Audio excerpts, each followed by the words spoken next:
Happy start to your day. Do the magical morning practice with me. If you're new here, it goes prep, record it somehow. Step 1, gratitude, get feeling good. Step 3, talk about what you want in the past tense so that you stimulate the reticular activating system of your brain. And step 4, post it and amplify each other's energy, or just your own. It's working, I promise. This is going to be a long one. I have notes. I'm going to share what I did yesterday for my practice, and then today, and then I want to talk a bit about what I've learned from this project so far, because it's been kind of mind-blowing. So this is what I wrote yesterday. Step 1. I'm grateful that today has been slow, and I accidentally wrote glow, and graceful and restful, like it's all the beginning. I'm grateful that as soon as I started this, there was a beautiful thunderclap and the rain burst. I'm grateful that I feel as though the rough patch I was in last month is ending, and now is a time for ease and peace. I'm grateful that last week I didn't have my phone and I could just rest and visit with my mother. I got to leave a love note for friends I'd missed, and walk the river, and caught up with my dear Philosopher's Table friends. And in that visit, they told me the most beautiful messages that made me feel seen and loved as the person I want to be all the time, truly am at my essence, and loved at my deepest translation of love. One, in fact, said to me, the word I'd use for you is mysterious, and not like a secret, but like I'm infinitely curious about you. And I felt that so deep, because that's how I love too. I got home and my partner held me through the night and made me feel loved and safe and wanted, healing my heart and my nerves in a way so needed. And I expressed my deep gratitude and encouragement. I feel like my heart is relaxing into giving and receiving in a fullness that trauma and survival has limited before this point. I feel my relationship to existence moving from making do into thank you, more please.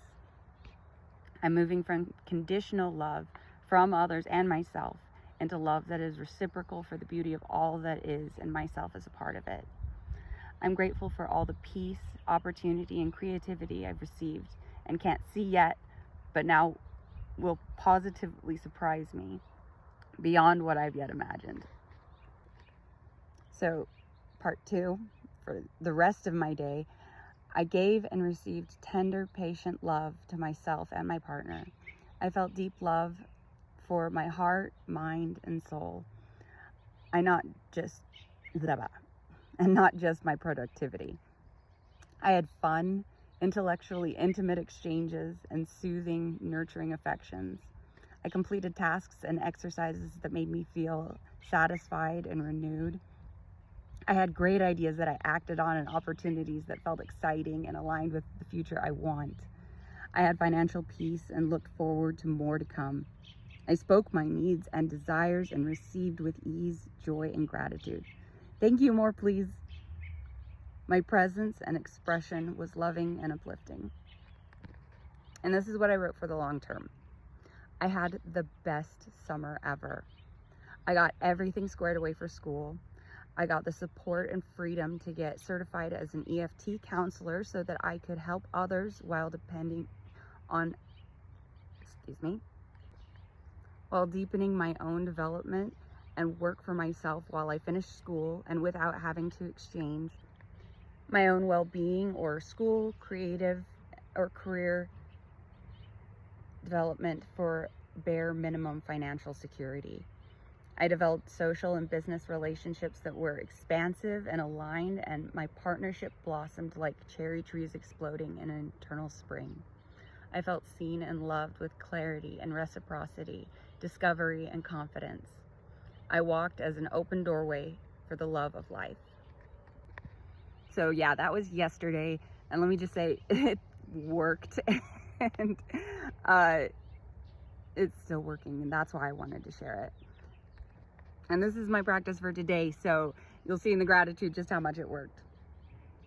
I'm grateful for the moon last night.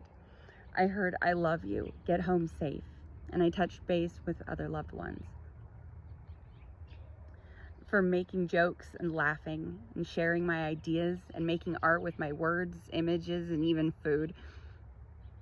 I'm grateful for financial opportunities, but not too much for my stress level. I'm grateful for snuggles and being heard, and for the state of addressing what I need and practicing feeling space in myself to be filled, and more dwelling in doubt or lack. I'm grateful that I got up rested and excited to get the day going, for giving myself the care to do my practices and putting that wellness in priority spot. So today was so fun and beautiful. I had a lovely walk and got my projects with my practices done. I felt cherished in my relationships, and love was received and uplifting and edified. I felt grateful and loving and in my body, and had fun with my appearance. I touched those that I could uplift. I practiced holding that space to receive, and it was filled. So my long term, I made plans and took adventures. I saw beautiful places and people. I built financial peace that I was in charge of creatively, energetically, schedule-wise, and in service. I comforted and celebrated with loved ones and felt the connectivity and beauty of all of it. And so it is. So yeah, I'm already rolling with that morning going. I'm out on my beautiful walk. I'm doing my magical morning practice, and I've learned so much from doing this, and I've got notes on that too. So what I've learned so far, prioritize what works for you. And I cannot emphasize this enough. Like, I'm your sister in the DSM-5 here. I need my practices. I need my meditation tracks and my sleep and my magical morning practice and my EFT tapping. And like, I cannot encourage others enough. Find what works for you, because there are tools that work. So say aloud what you want and embrace the peace in your body of it's said.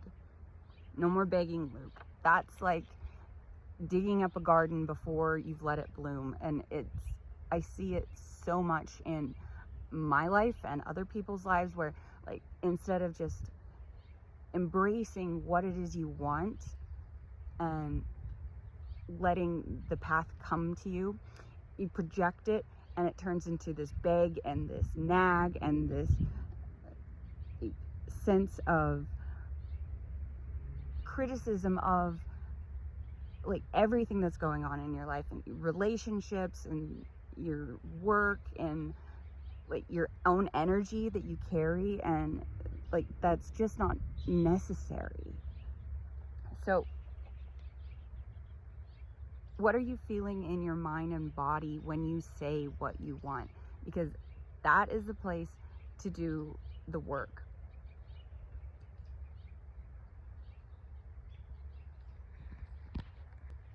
That's where old programs in your subconscious are telling you like why you can't have what you want, why you don't deserve it, why it's not possible, and why all these old conditioned lies trip you up.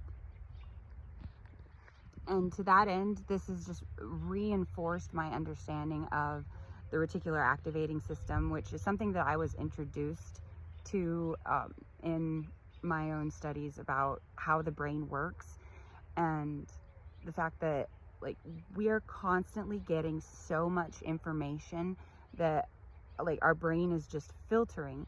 So if you take control of like your own autonomy and say to your brain what it is you want to see, your brain will find that. There's so many cool studies about it. Like there's this one, I'll link to a video about it or something, where these psychologists told a group of people to look for how many baskets one team in a basketball match made, and they were able to count it all, but nobody noticed that somebody walked clear across the court in a big old like it was a bear suit in the video, but there was a whole book about like nobody noticing the gorilla sitting next to them on the bus stop. And it's crazy how the brain works like that, but it does. And the other thing is that my faith and belief that like joy and love and prosperity and all of those things that we're born with these innate desires for actually exist. Like, that's not some cruel joke of like survival. It can't, because what would be the point? Who wants to live like that if all of life is pain and struggle? And yes, there's pain and there's growth and there's grief and there's hard feelings, but then there's forgiveness and there's beauty and there's development, and that's what makes the whole of experience. And it's the beautiful life. It's the roses and the thorns. It's what makes it all worth it. And we get so caught up of just focusing on the negative all the time that we are our own shackles. And like, so that's what so much of this practice has taught me, and I'm really looking forward to seeing where this is going.